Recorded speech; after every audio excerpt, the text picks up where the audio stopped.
నమస్కారం RMK TV వార్తలకి స్వాగతం. నా పేరు మాధురి. న్యూస్ లో ముందుగా హెడ్లైన్స్.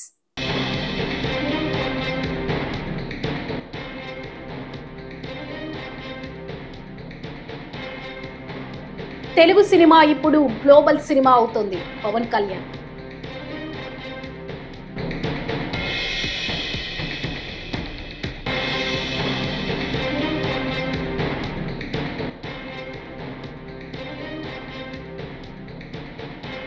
తిరుమల శ్రీవారిని సేవలో కేంద్ర ఆర్థిక శాఖ మంత్రి నిర్మలా సీతారామన్.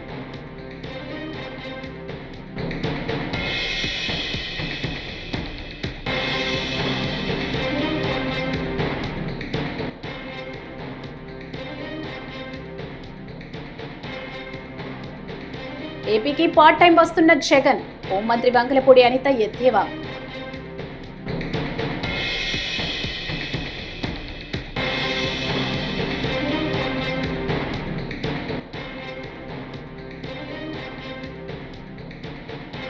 జనసేన ముసుగులో రౌడీయిజం చేస్తారా?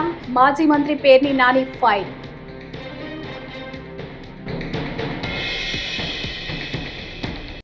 ఇక డీటెయిల్స్ చూస్తే తెలుగు సినిమా ఇప్పుడు గ్లోబల్ సినిమా అవుతుందని ఏపీ ఉప ముఖ్యమంత్రి సినీ నటుడు పవన్ కళ్యాణ్ అన్నారు.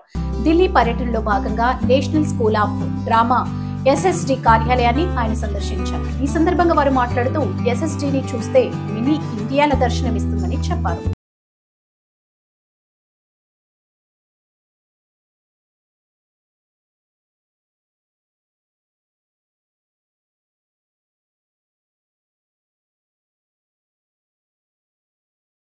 ఇది వాక్యం చదివితే కూడా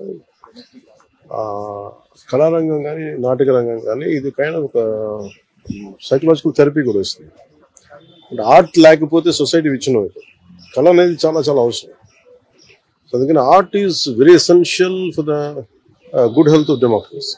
అందుకని దీన్ని జస్ట్ సినిమా పరంగా కాకుండా any good art, any fine arts are very essential for the health of democracy. I think India government under the leadership of PM Modi is doing an amazing job and letting the NSD National School of Drama as an autonomous body than before, and introducing Bharat Muni into this is the cultural ethos of our nation, introducing Bharat Muni after post 2014, and that will bring a profound change in the existence of this and running of this institution. You have to really fight it out. It is like IIT. And it's all capacity undali, and that is an amazing thing. And all different parts of the state. Each state has got only 2 or 3 seats. I think 2 seats or 1 seat, something like that. And the entire India is being mini India. And people can interact with each other, different languages, different cultures, but they all think as one unit as Bharat. I think నాకు అది బాగా నచ్చుతుంది ఎన్ఎస్డీలో. నేను acting నేర్చుకున్నప్పుడు ఇక్కడ చదివిన ఇక్కడ చేసిన సత్యానంద్ గారు కొంతకాలం ఉన్నారు ఇక్కడ. సో ఆయన నాకు చెప్తా ఉండాలి ఎన్ఎస్డీ గురించి. సో నాకు ఆ ప్యాషన్ ఉండిపోయింది చిన్నప్పటి నుంచి, ఆయన నేర్చుకున్న ఫార్మేటివ్ ఇయర్స్ నుంచి. సో ఇప్పుడు ఢిల్లీ వచ్చినప్పుడల్లా బుక్ షాప్ కొడతానికి వస్తాను. కొంతమంది హిందీ రైటర్స్ పుస్తకాలు, నాటకాలు ఇవన్నీ చదవటం. It's great experience. అండ్ ఇంతకుముందు కూడా గతంలో కూడా ఉమ్మడి రాష్ట్ర ప్రభుత్వంలో వచ్చినట్టుంది. నేను ఖచ్చితంగా అది పరిశీలిస్తాను. అంటే మనకి తెలుగు సినిమా గ్లోబల్ ఫినామినా. అలాగంటే నేనే నమ్ముతున్నానంటే art form first primary responsibilities to heal the people. అంటే సినిమా లేకపోతే కానీ ఆర్ట్ ఫామ్ లేకపోతే వైలెన్స్, ఆటపాట లేకపోతే వైలెన్స్ పెరిగిపోతుంది. మనుషులకి ఏం అంటే ఆటపాట ఫైన్ ఆర్ట్స్ ఇవన్నీ ఏంటంటే it is an outlet of our inner turmoil, inner crisis. ఇది ఆర్ట్ అనేది ఎప్పుడు దీన్ని బయటికి తీసుకొస్తుంది. కానీ మేము ప్రత్యేకించి గ్లోబల్ ఫినామినా అయిపోయింది తెలుగు సినిమా. దానికి తగ్గట్టుగా టాలెంట్ కూడా పెరగాలి, కేబిలిటీస్ పెరగాలంటే. ఇప్పుడు చూడండి ఎన్ఎస్డి ఎక్కడెక్కడో మారుమూలల నుంచి they are able to pick. అలాగే మనకి ఆంధ్రప్రదేశ్ నలుమూలల నుంచి ఇంక్లూడింగ్ అసలు తెలంగాణ డబ్బు అంటే 70% ఆఫ్ ది స్టూడెంట్స్ అందరూ కూడా ఒక గ్రేట్ బ్యాక్గ్రౌండ్స్, ఆర్థికమైన ఉన్నత స్థితిగతి నుంచి వచ్చిన వారు కాదు ఇప్పుడంతా. అలాగే మనకు కూడా తీసుకురమ్మని చెప్తున్నాను కోర్స్ ఒకటి. దానికి కావాల్సిన ల్యాండ్ కూడా ముఖ్యమంత్రి గారితో కూడా మాట్లాడతానని చెప్పాను. I said I'm going to invite them officially. Andhra Pradesh ప్రభుత్వం తరఫున ఇన్వైట్ చేసి ఒక ఎన్ఎస్డి క్యాంపస్ ఉంటే బాగుంటుంది. అలాగే నెంబర్ ఆఫ్ అంటే టాలెంట్ని గ్రూమ్ చేయడం చాలా అవసరం దొరుకుతుంది అనేది this what we should explore. Pavan Kalyan పై కామెంట్ చేశాడని ఓ ఆర్ఎంపీ వైద్యుడిపై జన సైనికులు దాడి చేయడం దారుణమని మాజీ మంత్రి పేర్ని నాని అన్నారు. జనసేన ముసుగులో రౌడీజం చేస్తారా అని మండిపడ్డారు. పోలీసులు వాళ్ళను గనక అదుపు చేయకపోతే భవిష్యత్తులో మరింత ప్రమాదకరంగా మారతారని ఆందోళన వ్యక్తం చేశారు. వైఎస్ఆర్ కాంగ్రెస్ పార్టీ మీద హిందూ మతం ముసుగులో విషం చిమ్మేటువంటి కార్యక్రమాన్ని భుజానికి ఎత్తుకున్నారు. పివిఎన్ మాధవ్ ప్రస్తుతపు భారతీయ జనతా పార్టీ అధ్యక్షుడు. ఆయన 3:51 మధ్యాహ్నం 3:51 ఆయన ఒక ట్వీట్ చేస్తాడు. మర్చిపోదామా మన రఘురాముడి తలను ధ్వంసం చేసిన మతోన్మాదులను.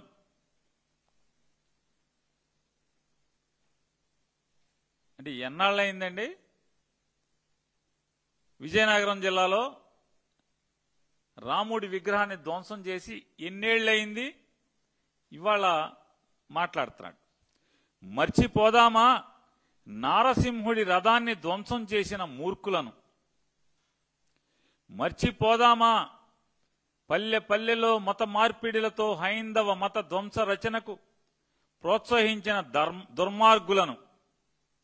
మర్చిపోదామా గణేశుడి మండపాల్లో మాంసాహారాన్ని పంపిణీ చేసిన సనాతన వ్యతిరేకులను. క్లోజప్ లో కుదిరితే మాధవ్ గారు కష్టపడి ఆయన రాసి టైప్ చేసుకుని పెట్టుకున్నటువంటి పోస్టు.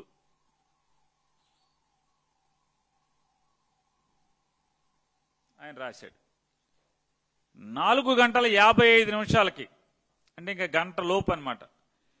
అంటే బహుశా ఆవిడేదో కొన్ని ఎడిటింగ్ చేసినట్టున్నారు. అంటే కింద ఆయన ఖండిద్దాం హిందూ వ్యతిరేక విధానాలను అమలు చేస్తున్న వైఎస్ఆర్సీపీ దమనకాండను బహుశా ఆ మొక్క తీసేసినట్టుంది. ఇద్దరు ఒక టైంకే పెట్టినట్టున్నారు.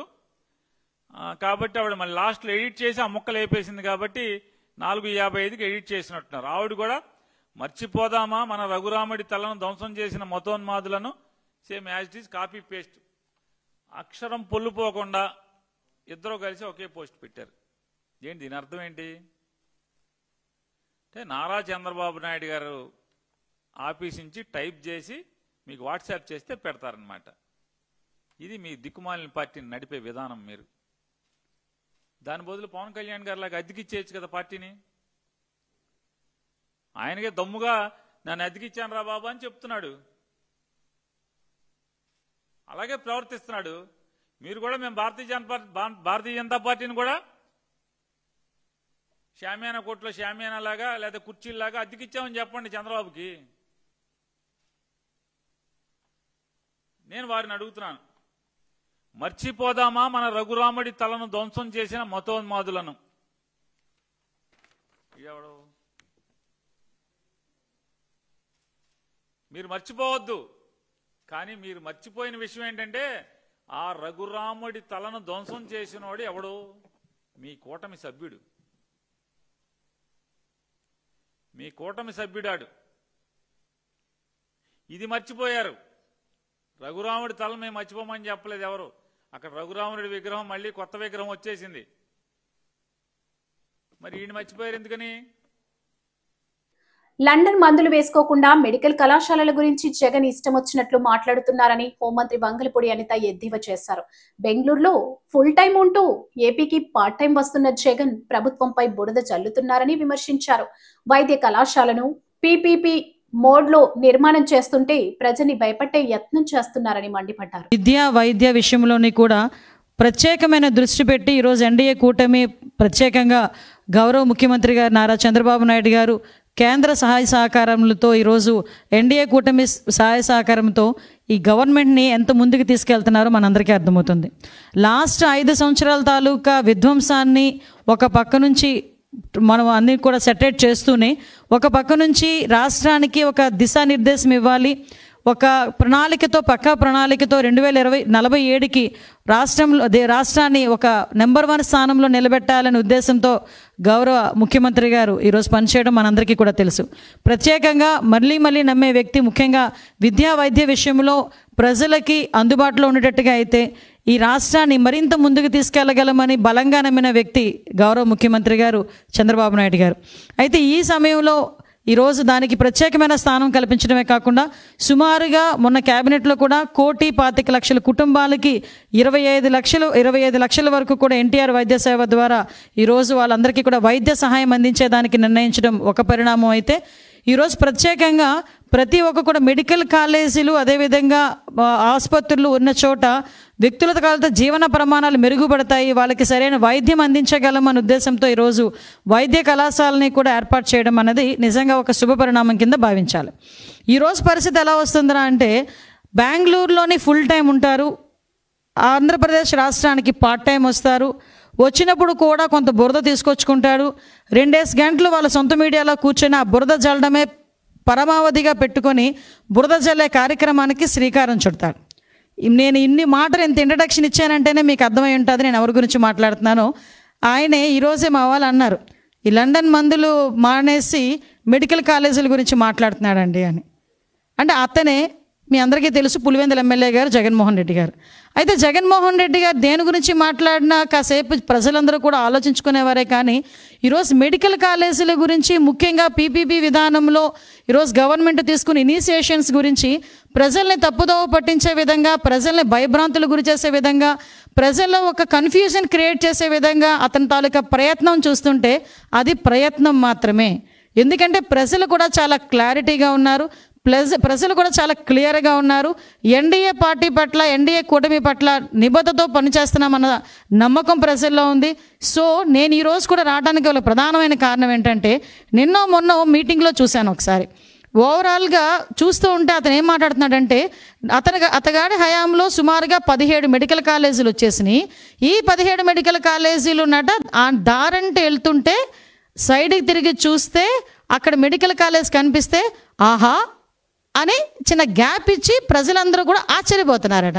అయితే ఆయన అన్న తర్వాత మేము కూడా ఒకసారి చూద్దాం ఈ 17 కాలేజీల్లో ఆహా అనేటంతగా ఎంత ఉన్నదా అని ఒకసారి చూసేసరికి ఒక్కసారి మీరు కూడా ఒకసారి చూడాలి. ఇక్కడ for example Madanapalle medical college అండి. ఇది మదనపల్లి మెడికల్ కాలేజ్కి సంబంధించి ప్రభుత్వ వైద్య కళాశాల బోర్డు అయితే మాత్రమే ఉంది, ఆహా అనడానికి బోర్డు ఉంది.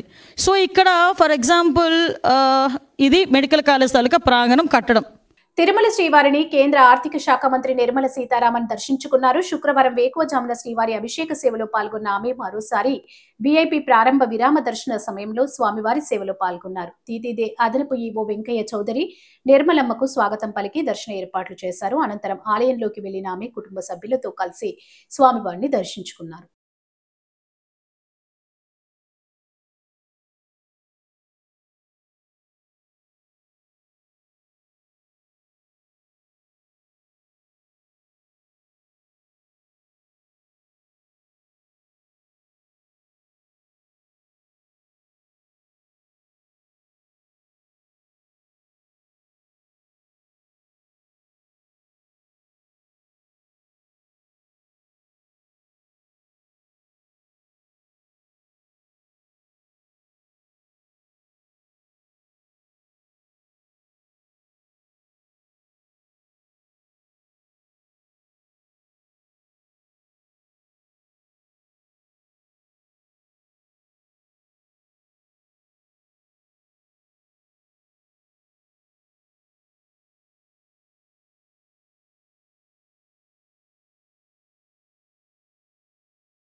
ఈటీవీ విన్ ప్రొడక్షన్ నుంచి మొట్టమొదటి థియేట్రికల్ సినిమాగా వచ్చిన లిటిల్ హార్ట్స్ ప్రేక్షకుల మనసులను గెలుచుకుంది. థియేటర్లో నవ్వులు పూయిస్తుంది. అభిమానుల నుంచి సెలబ్రిటీల వరకు అందరూ దీన్ని ప్రశంసిస్తూ పోస్టులు పెడుతున్నారు.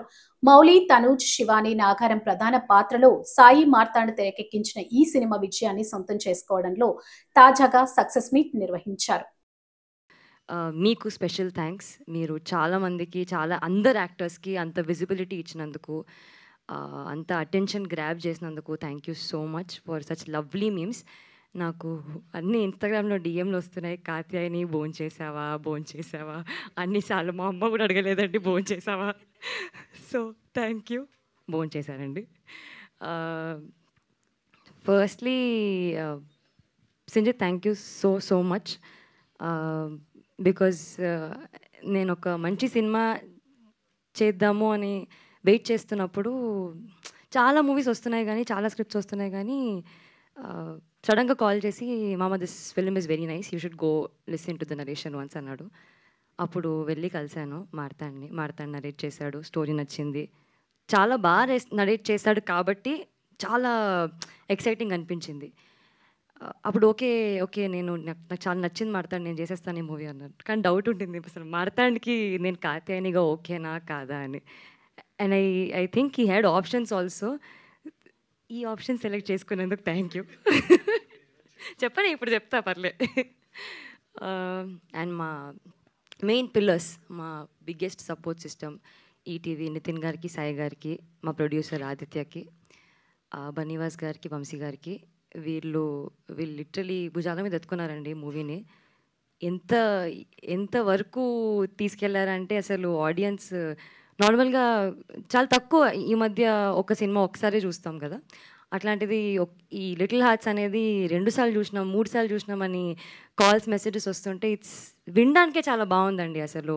అండ్ అలాంటి సినిమాలో నేనున్నందుకు ఇంకా చాలా హ్యాపీ ఫీల్ అవుతున్నాను, బ్లెస్డ్ ఫీల్ అవుతున్నాను. To the entire cost and crew. అసలు ఈ మూవీలో నేను చాలా తక్కువ టైంలో జస్ట్ 32 డేస్లో షూట్ చేసాము. అది అంతే టైంలో అండ్ కొన్ని ప్రమోషన్ డేస్లో ఒక మంచి టీంతో వర్క్ చేశాను. అండ్ చాలా ఫ్రెండ్స్ అయిపోయారు అసలు. Specially actors.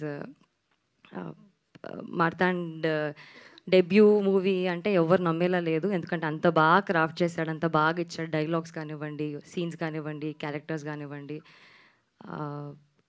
To are editor Sridhar గారు, అందరు అరుస్తున్నారు. అప్పుడు అర్థమవుతుంది అంటే యూత్ ఎంత కనెక్ట్ అయ్యారు. నేను చెప్తూ వచ్చాం మేము ప్రమోషన్స్లో, యూత్ కనెక్ట్ అవుతారు, ఫ్యామిలీ ఆడియన్స్ కనెక్ట్ అవుతారు, కానీ ఇంతలా కనెక్ట్ అవుతారు అనుకోలేదు. It's a very surprising thing. అసలు మాకు ఇంకా ప్రాసెస్, సక్సెస్ ఎలా ఎంజాయ్ చేస్తున్నాం అంటే ఇంకా ప్రాసెస్ అవ్వట్లేదు అది. సో అంతా హ్యాపీ ఉన్నా, క్లౌడ్ 9లో ఉన్నా నేనైతే. మ్యూజిక్ సింజిత్, అసలు I think this is your best work రే. This is literally your best work. No అంటే లిటరలీ ఐ థింక్ ఎన్ని సినిమాలు చేసినా this will be a special film, అది ఒప్పుకోను. కాంప్లిమెంట్ తీసుకోవచ్చు కదా సింజిత్.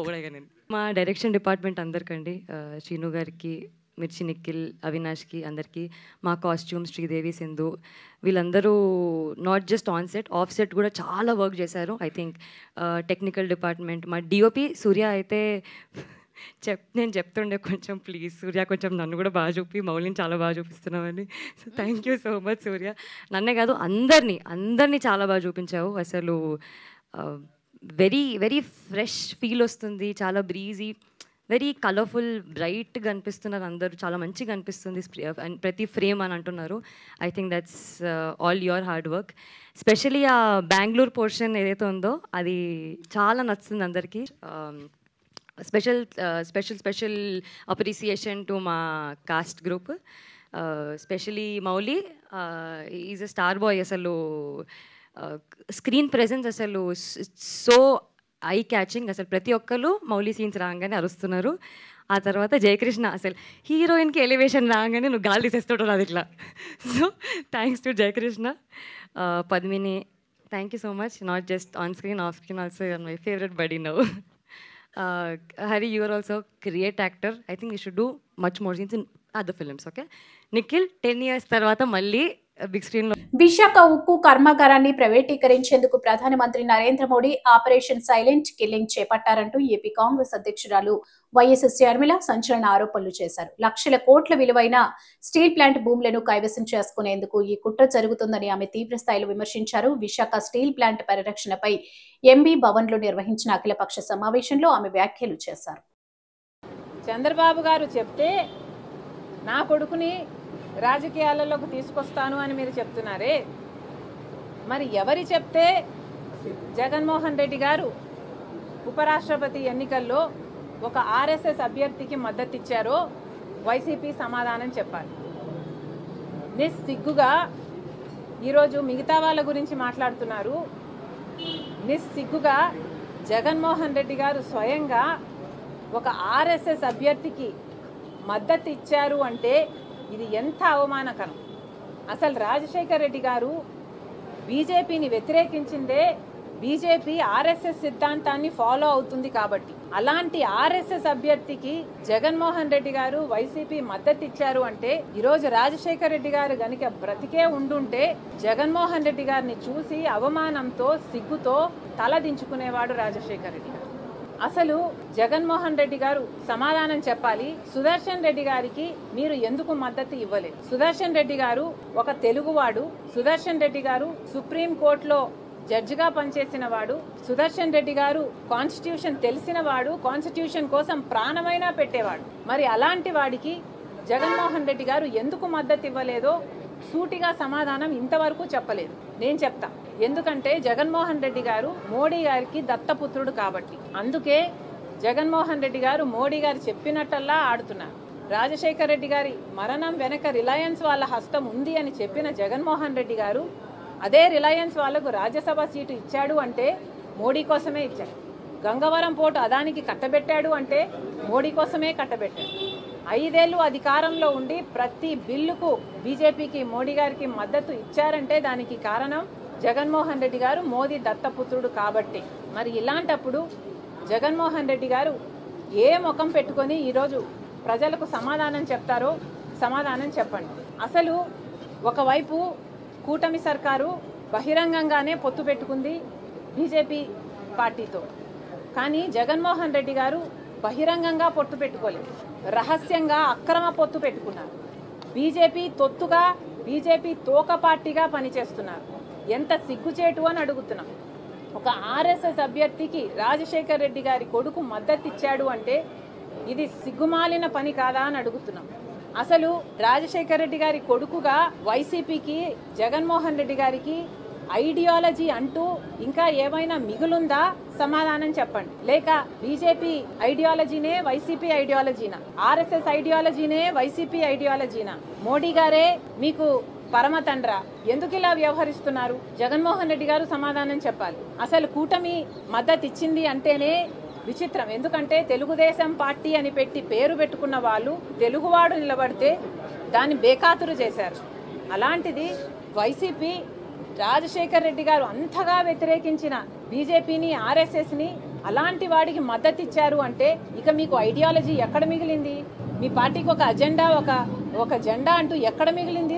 జగన్మోహన్ రెడ్డి గారు సమాధానం చెప్పాలి. అసలు జగన్మోహన్ రెడ్డి గారు చేస్తున్నది రాజకీయ వ్యభిచారం కాదా? ప్రజలను ఎందుకు మభ్యపెడుతున్నారు? మీరు కూడా అక్రమ పొత్తు పెట్టుకొని అదే బీజేపీలో, అదే బీజేపీ కూటమిలో చేరిపోలేదా? మీరు కూటమిలోనే ఉన్నారు. ఈరోజు మీకు అర్థమవుతుందో లేదో కానీ ప్రజలకు మాత్రం అర్థమవుతుంది. ఈరోజు బీజేపీలో ఒక తెలుగుదేశం, ఒక జనసేన మాత్రమే లేదు. కూటమిలో బీజేపీతో పాటు వైసీపీ కూడా ఉంది. కూటమిలో అఫీషియల్గా వైసీపీ కూడా చేరిపోయింది. అవును, మేము బీజేపీకి తోక పార్టీయే, తొత్తు పార్టీయే అని జగన్మోహన్ రెడ్డి గారు ఒప్పుకోవాలి. లేదు, ఒప్పుకోలేను, నాకు ఆ ధైర్యం లేదు అంటే జగన్మోహన్ రెడ్డి గారు చేతి మీద బీజేపీ అని పచ్చబొట్టు వేయించుకోండి. అప్పుడు మీరు చెప్పకపోయినా మీరు చేయెత్తితే చాలు మీరు బీజేపీలో చేరిపోయారు అని ప్రజలకు క్లారిటీ అయినా ఉంటుంది. అసలు అరే పక్కన బీఆర్ఎస్ పార్టీ ఉంది, కనీసం వాళ్ళు ఎవరికీ ఓటేయకుండా అబ్స్టైన్ అయినా అయ్యారు. ఆ మాత్రం ఇంగితం కూడా లేకపోయింది వైసీపీకి. రాజశేఖర్ రెడ్డి గారి కొడుకు అయ్యుండి ఆర్ఎస్ఎస్ అభ్యర్థికి మద్దతు ఇచ్చారు అంటే ఎంత సిగ్గుచేటు. చరిత్రలో రాజశేఖర్ రెడ్డి గారి ఛాతిలో కత్తితో పొడిచిన వాళ్ళగా మిగిలిపోతారు జగన్మోహన్ రెడ్డి గారు. రైతులు ఎవరూ యూరియాపై ఆందోళన చెందాల్సిన అవసరం లేదని మంత్రి అచ్చెన్నాయుడు తెలిపారు. ఖరీఫ్ సీజన్ కు అవసరమైన 6.22 లక్షల మెట్రిక్ టన్నులకు బదులుగా ప్రభుత్వం ముందస్తు చర్యగా 7.19 లక్షల మెట్రిక్ టన్నులు నిల్వ చేసిందని వెల్లడించారు. ఇప్పటి వరకు 6.41 లక్షల మెట్రిక్ టన్నులు సరఫరా చేయగా ఇంకా 78,000 మెట్రిక్ టన్నులు స్టాక్ ఉందన్నారు. అందుబాటులో ఉంచాం. ఎవరు ఆందోళన చెందవలసిన అవసరం లేదు. రైతులు ఆందోళన చెందుతున్నారు. యూరియా ప్రతి సంవత్సరం 3 పర్యాయాలు వేస్తారు. మొదట విడత, రెండో విడత, మూడో విడత. ఎప్పుడైతే ఫేక్ మీడియాలో, ఫేక్ టీవీల్లో యూరియా దొరకదని ఎప్పుడైతే క్రియేట్ చేశారో రైతులు ఆందోళన చెంది 3 పర్యాయాలకు కావలసినటువంటి యూరియా ఒకేసారి తీసుకెళ్లడానికి ప్రయత్నం చేయడం వల్ల కొన్ని దగ్గర ఈ సమస్యలు వచ్చాయి. దీన్ని అధిగమించడానికి జిల్లా కలెక్టర్ గారి ఆధ్వర్యంలో టీంలేసి గ్రామాలకి, సచివాలయాలకు పంపించి ఈ రోజు మేము ఎక్కడ సమస్య రాకుండా యూరియా ఇస్తుంటే దీన్ని విమర్శిస్తున్నారు. నిస్సిగ్గుగా పచ్చకామర్ల వాళ్ళకి పచ్చగా కనిపిస్తారు. నీ పుట్టుకే అవినీతి, నీ పార్టీ అవినీతి. అధికారం లేనప్పుడు లక్షల కోట్లు, అధికారం వచ్చిన తర్వాత అధికారం ఉపయోగించుకొని రాష్ట్రాన్ని మొత్తం లూటీ చేసి ఈ రోజు నీ అవినీతి అంతా బయటపడుతుంటే నిస్సిగ్గుగా యూరియా మీద 250 కోట్లు అవినీతి జరిగిందని నిస్సిగ్గుగా మాట్లాడుతుంటే నీకు ఆ పిచ్చుందని అందరికి ఉందనుకుంటావా? రైతుకి ఇచ్చిన దాని మీద ఎవరైనా సరే తప్పు చేస్తారా, అవినీతి చేస్తారా అని చెప్పి ఈ సందర్భంగా తెలియజేస్తున్నా. ఎందుకు అవినీతి జరుగుతుంది? నువ్వు ఉండేటప్పుడు యూరియా 50% మార్కెట్ ద్వారా ఇచ్చేవాళ్ళు, 50% ప్రైవేట్ యాజమాన్యం ద్వారా ఇచ్చేవాళ్ళు. మేము వచ్చిన తర్వాత చంద్రబాబు నాయుడు గారి ఆధ్వర్యంలో ఎట్టి పరిస్థితుల్లో ప్రభుత్వం ద్వారా ఇవ్వాలి అని చెప్పి 70% మార్కెట్ ద్వారా అమ్ముతున్నాం, 30% ప్రైవేట్ డీలర్లకు ఇస్తుంటే అవినీతి జరిగింది. 300 బస్తా 500 ఇస్తున్నా నిస్సిగ్గుగా మాట్లాడుతున్నాం. ఎక్కడ కూడా రైతు సేవా కేంద్రంలో ఒక్క పైసా అదనంగా లేకుండా ఇస్తుంటే నిస్సిగ్గుగా నువ్వు యూరియాలో అవినీతి జరిగిపోయిందని మాట్లాడుతుంటే ఏమనాలో అర్థం కానటువంటి పరిస్థితి. ఈ వార్తలు ఇంతటితో సమాప్తం. నమస్కారం.